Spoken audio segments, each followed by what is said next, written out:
Nama saya Cantika.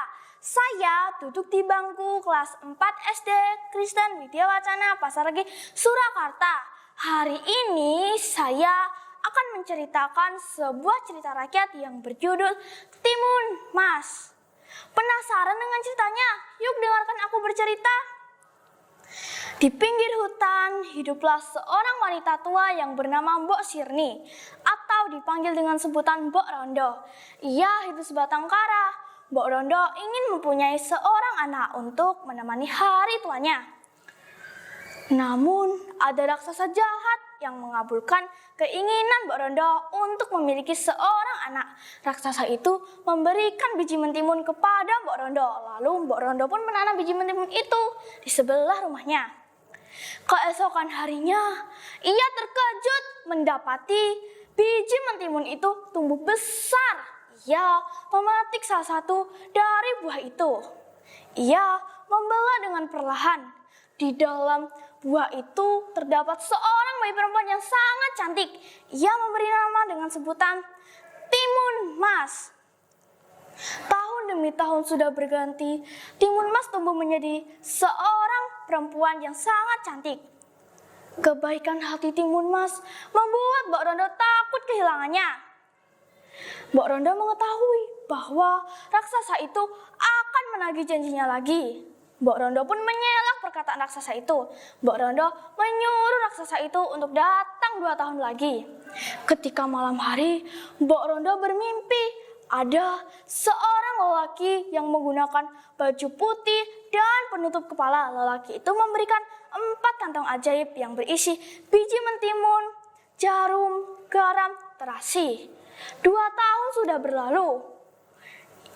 Mbok Rondo menyuruh Timun Mas untuk kabur dari kejaran raksasa. Ia membekali Timun Mas dengan 4 kantong ajaib itu. Namun raksasa itu mengetahui bahwa Timun Mas lari ke arah hutan. Raksasa itu pun mengejar Timun Mas. Sesekali Timun Mas menoleh ke belakang, ia mengetahui raksasa itu akan dekat padanya. Lalu Timun Mas pun melemparkan kantong pertama yang berisi biji mentimun.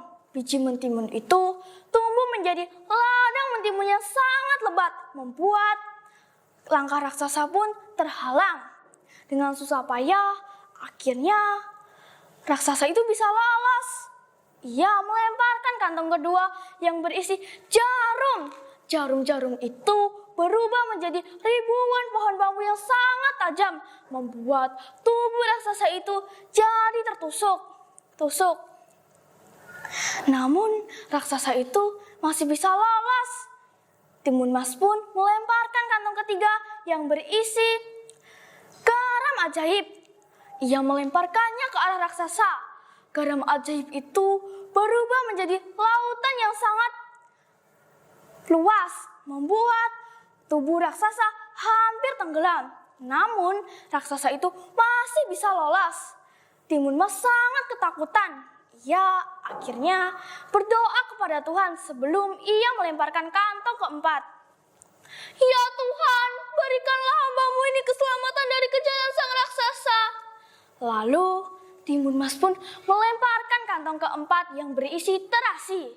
Hutan belantara itu berubah menjadi lautan yang sangat pekat, membuat tubuh raksasa tertenggelam di dalamnya.